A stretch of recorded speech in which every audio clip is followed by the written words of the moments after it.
Welcome back to Investing Talk podcast. Today, we're looking at Oracle Corporation, a tech giant that's really been on a tear in 2025. And our main question today, based on the sources you sent over, is pretty straightforward.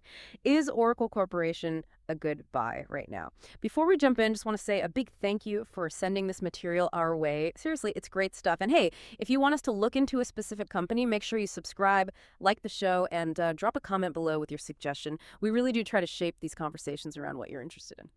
Okay, so let's set the stage. Oracle. I mean, we're talking about a company nearing, an $800 billion market cap, maybe a bit more now. And the stock price itself, wow. It's had this amazing run all through 2025. A lot of that seems tied to their push into cloud and, AI, which really brings us to the core question, doesn't it? Is this growth spurt the real deal? Is it sustainable? Or is the current price kind of assuming perfection? Exactly. There's a lot of noise out there. So our job here is to sift through it all. We'll look at the fundamentals, check the technical charts, consider the upcoming catalysts, basically synthesize everything to see if that impressive price tag holds up, especially now in early October 2025. Right. Let's start with the foundation, then the fundamentals, because those recent growth numbers, they look pretty phenomenal on the surface. Suggests they really are shifting gears, from old school software to this high growth cloud thing. Yeah, what jumps out right away is the acceleration. Fiscal year 2025 revenue came in strong, grew over 8% compared to the year before. And, in the software world, especially for a company this size, that kind of growth is actually beating a lot of their peers right now. Okay, so top line's accelerating. What about further down the income statement? Is the profit following? Oh, yeah, definitely seeing operational leverage there. Net income surged almost 19% year on year. That shows scale, maybe some cost discipline kicking in, is leading to really healthy profits. Their trailing 12-month net margin is hovering around 21%. Yeah. And they've got some serious cash firepower too, right? Generating over, $14 billion in free cash flow over the last year. That's a huge war chest for R&D, maybe acquisitions. But looking at the balance sheet, there's also quite a bit of debt. Should that worry investors, especially with this high valuation? It's a fair point to raise. Their debt-to-equity ratio is, it's up there, around 3.3. But the market seems to view this more as efficient capital structuring. And the reason is that massive, reliable, recurring cash flow they generate. Their interest coverage ratio, it's strong, over 8 times. So basically, their ability to churn out cash significantly softens the risk from that leverage. Okay, so the debt's manageable because the cash keeps rolling in. And liquidity looks okay, too. They can cover their bills and keep investing. Yeah, liquidity seems stable. Current ratio is above 1.4x, suggesting they're well-positioned to handle short-term needs and, crucially, keep pouring money into that cloud infrastructure build-out. Makes sense. But beyond the cash flow, the real long-term story here has to be their competitive advantage, their moat, right? What makes them tough to beat. Absolutely. And what's really interesting is how sticky their products are. This isn't like selling basic software anyone can swap out.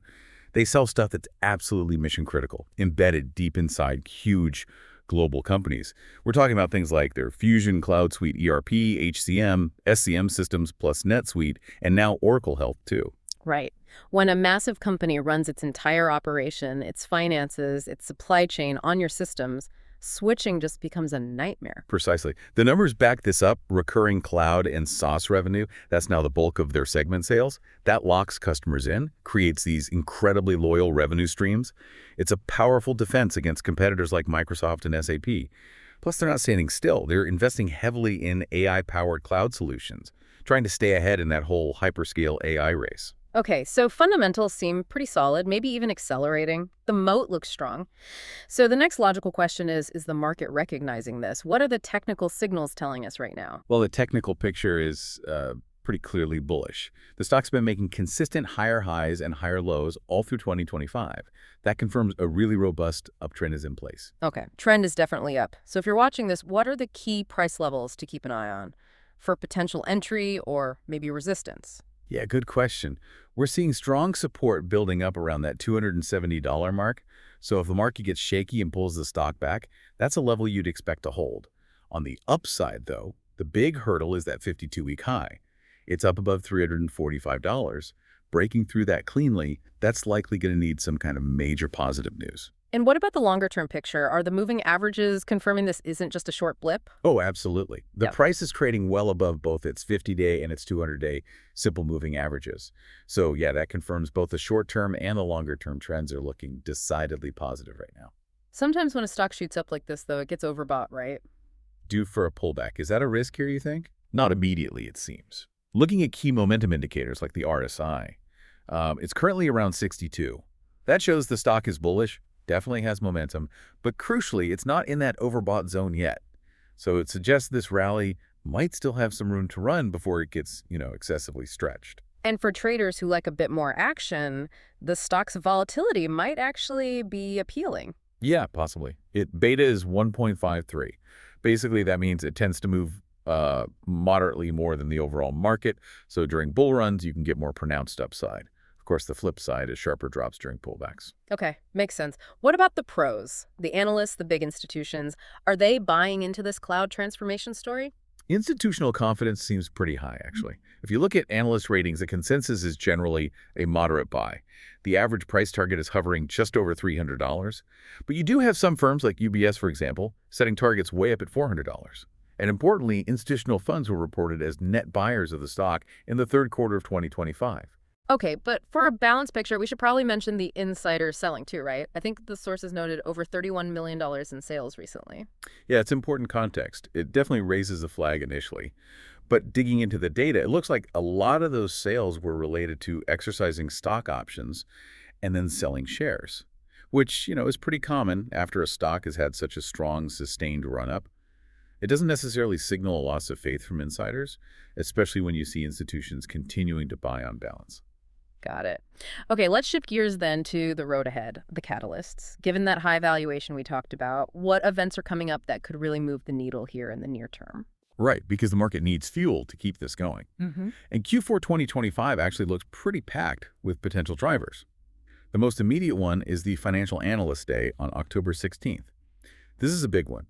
Everyone's watching because management is expected to lay out their new strategic priorities, maybe update long-term financial goals, and crucially, give more details on their expansion plans for AI and cloud data centers, especially for OCI, their Oracle Cloud Infrastructure. So that Analyst Day really needs to deliver some concrete numbers, some tangible plans to justify where the stock is trading now, and then the real test comes later, right, with earnings. Exactly. December 1st brings the Q2 fiscal 2026 earnings release.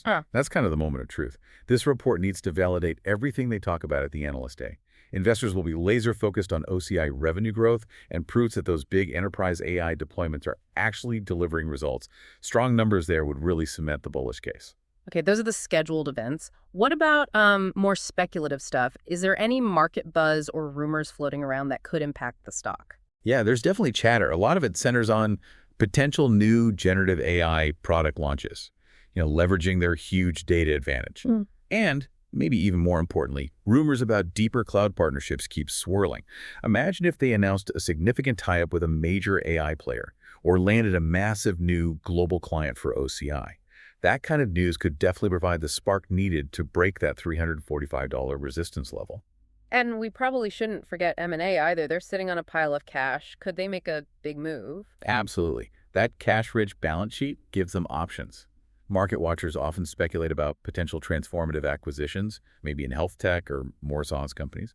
And Oracle actually has a decent track record of integrating acquisitions pretty well to boost growth. So yeah, a verified deal, especially something cutting edge like in Gen AI, could be a major catalyst towards those higher analyst targets. Okay, we've covered a lot of potential upside here, but we have to circle back to the elephant in the room, the biggest risk, that valuation. Right, this is the core tension, isn't it? Yeah. Oracle's trading at a price-to-earnings ratio of around 65, maybe 66 times earnings. That is significantly higher than the average for its sector. What that valuation demands, essentially, is flawless execution. It demands continued rapid growth, especially in OCI, just to keep the stock price where it is. So they're basically priced for perfection. They need to nail these huge, complex product upgrades, seamlessly integrate any future acquisitions, and keep fighting off competitors like Microsoft who have incredibly deep pockets. Precisely. The number one risk is execution risk. That valuation leaves absolutely zero room for error. Any stumble in OCI growth, any delay in rolling out a key product, that could seriously undermine the exceptional growth story that's currently baked into the stock price. Okay, so pulling everything together now, the accelerating growth, that sticky software moat, the positive technical trend, and this stack of Q4 catalysts, what's the final takeaway? What's the synthesis here? Well, weighing all the factors presented in the sources, the balance definitely points towards a strongly bullish thesis. It probably warrants a high rating, maybe like a 9 out of 10. The rationale is pretty clear. You've got exceptional revenue and earnings acceleration, a dominant competitive position in enterprise cloud built on that recurring revenue, and a strong technical setup. And then you layer on these immediate catalysts coming up in Q4 2025. It makes for a pretty compelling narrative right now. And crucially, it sounds like the material suggests this could be attractive for different types of investors, right? Both shorter term and longer term. Yes, that's a key point. For short-term traders, there's the potential to play these upcoming Q4 catalysts, like the Analyst Day news flow. But for long-term investors, the story is about capturing those multi-year trends. The ongoing digital transformation of enterprises, the build-out of AI infrastructure. Oracle seems positioned to benefit from both. Okay. So as you digest all of this, here's a final thought to chew on based on everything we've discussed. Given Oracle's sky-high PE ratio, just how much more acceleration in revenue specifically from that critical OCI segment do they actually need just to hold the current stock price steady? And maybe even more pointedly, what kind of specific, unconfirmed news, maybe a blockbuster global partnership or a massive generative AI deal, would realistically need to be announced around that financial analyst day to finally push the stock decisively past that $345 resistance and make a run towards those most optimistic $400 analyst targets? Just think about the sheer scale of positive surprise that might require. Thanks for joining us for this look at Oracle Corporation. We'll catch you on the next one.